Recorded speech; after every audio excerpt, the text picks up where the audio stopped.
हमारे जो 10-12 घंटे का सफ़र होता था वो 3 साढ़े 3 घंटे का हो गया। तो यही एक सबसे बड़ी चीज़ है कि अच्छी सुविधाजनक रोडें मेरे लोकसभा संसदीय क्षेत्र के अंदर नरेंद्र भाई मोदी जी के मार्गदर्शन से बनी है। हमारी वंदे भारत भी वहीं से चल रही है, देहरादून टनकपुर। मेरे संसदीय क्षेत्र में 10 सालों में लगभग 200 से ज़्यादा टावर लगे, बीटीएस लगाए हमने। अल्मोड़ा मेडिकल कॉलेज चालू हो गया, तीसरा बैच हमारा वहाँ चल रहा है। लोगों को सुविधाएँ हो रही है, बीमार वहीं पर उनका इलाज हो रहा है।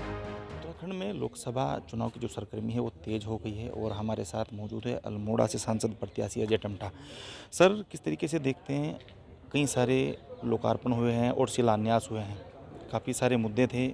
आपका लोकप्रिय कौन सा मुद्दा था, कौन सी वो योजना थी जो आपने धरातल पर उतारी है? देखिए भाई साहब, मेरा क्या है कि मेरी लोकसभा क्षेत्र क्योंकि भौगोलिक परिस्थिति से बहुत बड़ी है, बहुत फैली हुई है। मेरी लोकसभा क्षेत्र का एक किनारा नेपाल के बॉर्डर से पूरा लगता हुआ है, करीब 350 किलोमीटर का। एक मेरा चाइना और तिब्बत का लगता हुआ है, लिपू लेक से लेकर मिलम ग्लेशियर तक का पूरा। तो इन दोनों बॉर्डर्स के लोग जो हमारे गाँव थे दुर्गम क्षेत्र के, उन गाँव को हम भी सोचते थे कि रोड कैसे पहुँचेगी, कब जाएगी, क्या नहीं जाएगी। मगर ये सरलता हमको माननीय अटल जी के टाइम से मिलने लगी, क्योंकि अटल जी ने जब प्रधानमंत्री ग्राम सड़क योजना का शुभारंभ किया और उसके कारण से हमारे 2000 के जो जनसंख्या के गांव थे वो जोड़े गए। आज करते करते मोदी जी ने उन योजनाओं को बढ़ाया। आज हमारे 200 की क्लस्टर के ग्राम पंचायतों को भी हमने रोड कनेक्टिंग किया है, उसको हॉट मिक्स किया है, डामरीकरण किया है। हमारी जो पुरानी रोडें थी, जो सिंगल रोडें थी, जिसमें हमारा ट्रैफिक बहुत मुसीबत से निकलता था, कई घंटे हमको पहाड़ों में घूम घूम के आना पड़ता था, 12-13 घंटे का सफ़र होता था। हमको ऑल वेदर रोड मिला, तो उस कारण से हमारे जो 10-12 घंटे का सफ़र होता था वो 3 साढ़े 3 घंटे का हो गया। तो यही एक सबसे बड़ी चीज़ है कि अच्छी सुविधाजनक रोडें मेरे लोकसभा संसदीय क्षेत्र के अंदर नरेंद्र भाई मोदी जी के मार्गदर्शन से बनी है। मेरे को अच्छी बेस्ट कनेक्टिविटी मिली है रेलवे नेटवर्क की। मेरा टनकपुर जो है, भोजीपुरा, पीलीभीत, टनकपुर को हमने बड़ी लाइन दी प्रधानमंत्री जी के मार्गदर्शन से। आज हमारी 8 ट्रेनें वहाँ से चल रही हैं। हमारी वंदे भारत भी वहीं से चल रही है, देहरादून टनकपुर को। विकास कार्यों में जो जो छोटे-मोटे विकास काम तो बहुत सारे हुए हैं, हर गाँव-गाँव का अगर हम बोलें। मगर बड़े कामों को अगर हम बोलते हैं तो मेरे कॉन्स्टिट्यूंसी में भई रेल की सुविधा देना, अच्छी रोडों की सुविधा देना। मेरे दूर-दराज के गाँव में मोबाइल की कनेक्टिविटी नहीं होती, तो लोगों को आपदा के टाइम में किसी को कोई मैसेज देना है या अपने बच्चों को कहीं बात करनी है, घर परिवार की कोई समस्या आ रही, तो उनको बहुत समस्या होती थी। आज लगभग मेरे वहाँ मेरे संसदीय क्षेत्र में 10 सालों में लगभग 200 से ज़्यादा टावर लगे, बीटीएस लगाए हमने, बीएसएनएल के। जियो और एयरटेल के अलग लगे हैं, ये तो मैं आपको बीएसएनएल के बता रहा हूँ। तो ये आज क्या है कि मेरा लगभग कॉन्स्टिट्यूंसी के अंदर हर जगह से मोबाइल कनेक्टिविटी होती है। मेडिकल की सुविधा हमारे यहाँ नहीं थी। मेडिकल कॉलेज के लिए हमको पिथौरागढ़ से हमको हल्द्वानी जाना पड़ता था, या देहरादून, या बाकी जगह दिल्ली जाना पड़ता था।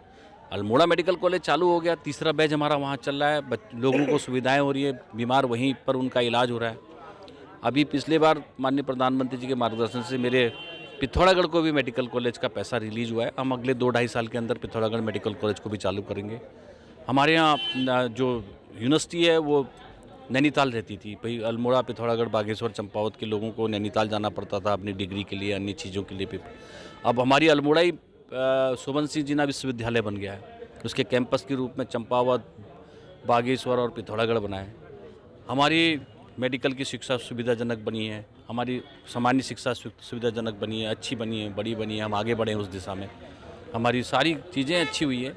हमारे वहाँ पहली बार मैं देखता हूँ कि प्रधानमंत्री जी अंतिम गांव कुट्टी और गुंजी आए हैं। ये छोटी-मोटी बात नहीं है। डिफेंस मिनिस्टर आई हैं, हमारे निर्मला सीतारमण जब डिफेंस मिनिस्टर थी। हमारे गृह मंत्री किरण भाई रिजिजू आए, और हमारे हेल्थ मिनिस्टर जो है वो बॉर्डर में आए। तो हमको उन्होंने सबने सुविधाएं दी हैं और उनसे हमने हमारे क्षेत्र को बहुत बड़ा फ़ायदा हुआ है। हमारी रोड कनेक्टिविटी बढ़ी है, सब चीज़ें हमारी बहुत फ़ायदे मिली।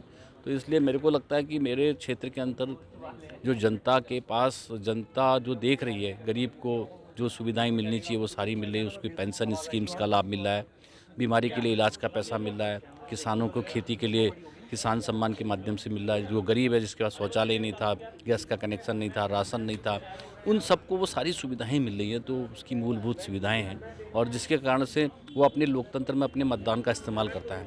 और इसलिए मतदान का इस्तेमाल करने के साथ ही आज हम सबके लिए फ़ायदे का है कि मैं जहाँ भी जा रहा हूँ, मैं अभी टिकट डिक्लेयर होने के बाद मेरी 2 विधानसभाओं में मेरा जाना नहीं हुआ, 12 विधानसभा मेरा घूमना हो गया है।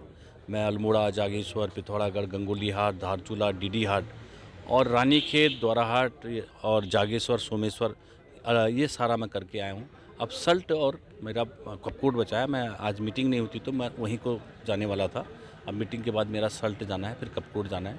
22 तारीख को नामांकन भी करना है। तो ये सारी चीज़ें मुझे लगती हैं कुल मिलाकर के जो जनता में उत्साह देख रहा हूँ, तो पिछले बार हम 2.5 लाख वोटों से जीते थे। इस बार हम 5 लाख वोटों से हम अल्मोड़ा संसदीय क्षेत्र को जीतेंगे। सर मुख्यमंत्री पुष्कर सिंह धामी का क्षेत्र चंपावत आता है और केंद्र से काफ़ी सारी योजनाएं यहाँ पर आई हैं। आपके माध्यम से भी आपने भी काफ़ी सारी योजनाओं को धरातल पर उतारा है। मुख्यमंत्री पुष्कर सिंह धामी के माध्यम से भी काफ़ी सारी योजनाएं हैं। आप मुख्यमंत्री जी के क्रियाकलापों को किस तरीके से देखते हैं, कितना सराहते हैं और उनका क्या वो बड़ी योजना है जो आपके लिए भी फायदेमंद होगी और जो उत्तराखंड की जनता है उनके लिए भी? मुख्यमंत्री जी हमारे युवा हैं और मूलतः पिथौरागढ़ के रहने वाले हैं और मैं सौभाग्यवान हूँ कि वो चंपावत से विधायक भी हैं मेरे संसदीय क्षेत्र के अंतर्गत। और मुख्यमंत्री जी एक विजनरी सोच के साथ चल रहे हैं, युवा हैं और उसका पूरा इस्तेमाल कर रहे हैं। और मुख्यमंत्री जी का एक बहुत अच्छा है कि हम कोई भी चीज़ को उनको बताते हैं या छोटा सा कार्यकर्ता भी बताता है, मैं तो सांसद ही हूँ, तो उसको भी वो बड़ी गंभीरता के साथ लेते हैं और उस पर स्टेप बाय स्टेप काम करते हैं। और आज मुझे लगता है कि कोई भी ऐसा मुख्यमंत्री नहीं रहा होगा जिन्होंने प्रधानमंत्री जी को इतने नज़दीकी से अपना बनाया हो और उनके हर कामों को प्रधानमंत्री जी मान भी लेते हैं। और इसीलिए जागेश्वर और जोलिंगकोंग और पिथौरागढ़ में एक दिन ही में ही माननीय प्रधानमंत्री जी आए, केंद्र की सारी योजनाएं मिल रही। और जो हम लोग सोचते थे, लगभग 35 साल का मेरा भी राजनीतिक अनुभव है, मुख्यमंत्री जी का भी बहुत सारा अच्छा अनुभव है और बड़े प्रो पॉजिटिव है। तो हम सब मिलकर टीम भावना के साथ कर रहे हैं और उसका निर्णय ही है कि हमको केंद्र का, माननीय प्रधानमंत्री जी का विशेष सहयोग मुख्यमंत्री जी का मिलता है। आपसे मेरा अंतिम सवाल है कांग्रेस को लेकर। कांग्रेस में लगातार जो कांग्रेस के जो कार्यकर्ता हैं वो ताश के पत्ते की तरह ढह रहे हैं। लगातार बीजेपी का जो कुनबा है वो बढ़ रहा है। आज राजेंद्र भंडारी मुख्यालय आए थे, कल उन्होंने बीजेपी का दामन थामा है। आप किस तरीके से देखते हैं, क्या आगे भी ये सिलसिला जारी रहेगा? देखिए, कांग्रेस के लोगों को पता हो गया है कि कांग्रेस की नीति और रीति और कांग्रेस के नेतृत्व के कारण से उनकी पार्टी आज बिल्कुल ख़त्म सी हो गई है, उनके कोई आधार नहीं है। और उनको बहुत लंबा समय देश की जनता ने दिया। एक ही परिवार को 54 साल इस देश के अंदर राज करने का दिया, एक ही परिवार को। तो मुझे लगता है कि उन्होंने अपने परिवारों का ही भला कर पाए। देश के बारे में अगर विचार करते तो मोदी जी को इतना सब करने की ज़रूरत नहीं थी। जो ये छोटी छोटी चीज़ें करी, देश कहाँ के कहाँ पहुँच जाता। प्रधानमंत्री मोदी जी ने 10 साल के अंदर पूरे विश्व में भारत का नाम बढ़ाया है। गाँव के बच्चे से लेकर बुजुर्ग तक के लोगों को सुविधाएँ दी है। तो इसलिए कांग्रेस अब बिल्कुल अंतिम स्थिति में पहुंच चुकी है। कांग्रेस में ना नेतृत्व की क्षमता है, ना विजनरी सोच है।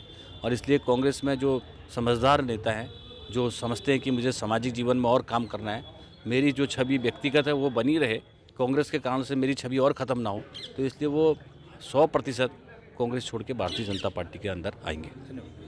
तो ये थे हमारे साथ अल्मोड़ा से सांसद प्रत्याशी अजय टम्टा, जिन्होंने साफ तौर पर कहा है कि इस बार उत्तराखंड के अंदर 5 सीटों पर भारतीय जनता पार्टी अपना सत्ता पर काबिज होगी। 5 जो लोकसभा है वो केंद्र में जीत कर जाएंगे और यही वजह है कि 5 लोकसभा को लेकर जिस तरीके से लहर भारतीय जनता पार्टी में बन रही है, इससे ये तो साफ हो गया कि इस बार जो कांग्रेस के जो विकेट हैं वो गिर सकते हैं। कैमरा पर्सन क्रिस्टोफर लॉरेंस के साथ हितेश त्यागी, दस्तक टाइम्स, देहरादून।